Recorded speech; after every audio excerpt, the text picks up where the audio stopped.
Hi, with the holidays approaching, I thought I'd do a video just to outline some of the many choices there are when it comes to travelling overseas and the best way to purchase foreign currency.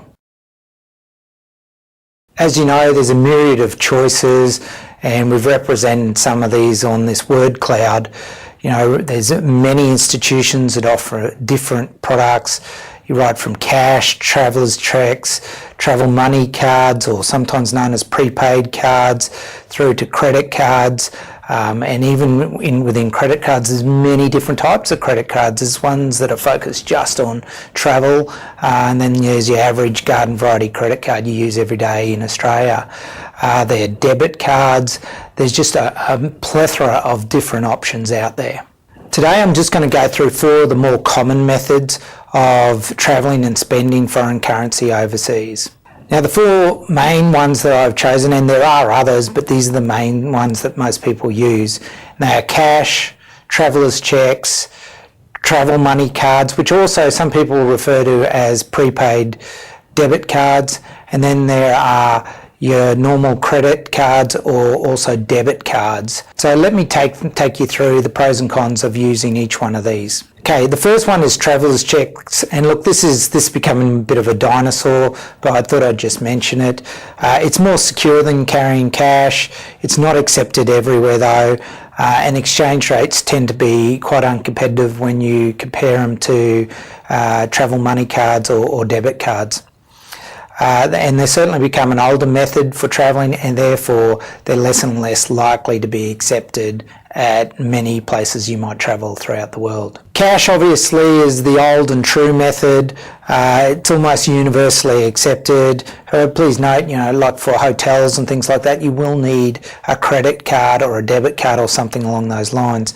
The negatives obviously with cash is the security risk, the risk of losing it or it getting stolen.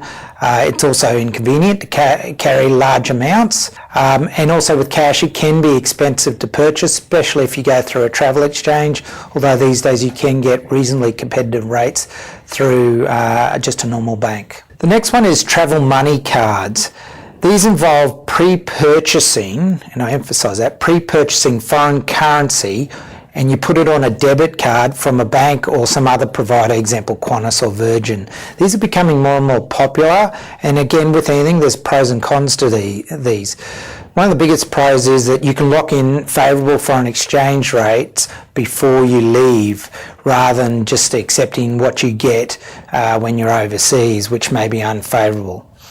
You can preload multiple currencies. You don't have to just load one currency, particularly if you're going to somewhere like Europe, the UK, or where you might cross multiple boundaries and have to deal in different currencies.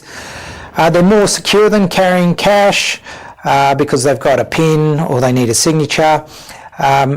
It's good for getting cash in multiple countries. You can just go to an ATM and take out euros, or you can go to the UK and take out British pounds straight out of the ATMs. It's often a cheap way of accessing cash overseas. Usually the rates here are fairly competitive. And it's also useful ensuring you do not overspend while overseas, because these are preloaded cards. So when you spend too much, you just run out of money. You can load more on them online, but they are useful as compared to a credit card where you can go way over what you would normally want to be spending. On the con side, if ATMs are not working, then you're limited. You need to have access to some cash, and you need to make sure you have a duplicate card in case you lose your travel money card. Beware of hidden fees. For instance, sometimes they load margins in the exchange rate. This is often hard to determine. There's card purchase fees, cash reload fees, ATM fees, monthly ongoing fees, expiry forfeiture fees. Now, not all cards have these, and a lot of them don't have these, but there is a wide range of different fees, and you just need to check with each provider when you choose your travel money card. Also, you just need to be aware that beware of using these travel money cards for rental cars or hotels where they take an imprint of your card before you actually pay your bill. A good example is a rental car company may put a $3,000 imprint on your card. Now in a travel debit card, that would actually take money out of your account. Similarly with a hotel, they can do a similar thing and put an imprint on your card which can reduce the balance that you might have left to spend. The other thing is when they go to refund these imprints or take them off, they can take several days to reverse through the system. Also, just beware, if you do use travel money cards significantly, you might want to just check if you're relying on your credit card complimentary travel insurance. Some of them have minimum spend limits before you leave Australia. So if you spent or paid for things on a travel money card and yet you're expecting to use the insurance that comes on your credit card, just be careful that you may not be eligible in the first place because you may not put enough money on your credit card. So that is a really important thing to check, and of course beware of other things with complimentary travel insurance. Credit/debit cards. So this is, unlike travel money cards, you get the exchange rate on the day. You cannot preload foreign currency on a credit debit card unless it is a travel money card or a prepaid debit card. So this is slightly different to travel money cards. And once again, they're more secure than carrying cash. They're good for getting cash in multiple countries out of ATMs. And some of them provide very close to the spot exchange rate on the day. But what you've got to look out conversely as a con is that they can be expensive. They can, particularly on credit cards, they can charge 4 to 5% exchange fees. And unlike travel money cards, you cannot preload favourable exchange rates before you leave. You get the spot rate on the day that you spend the money.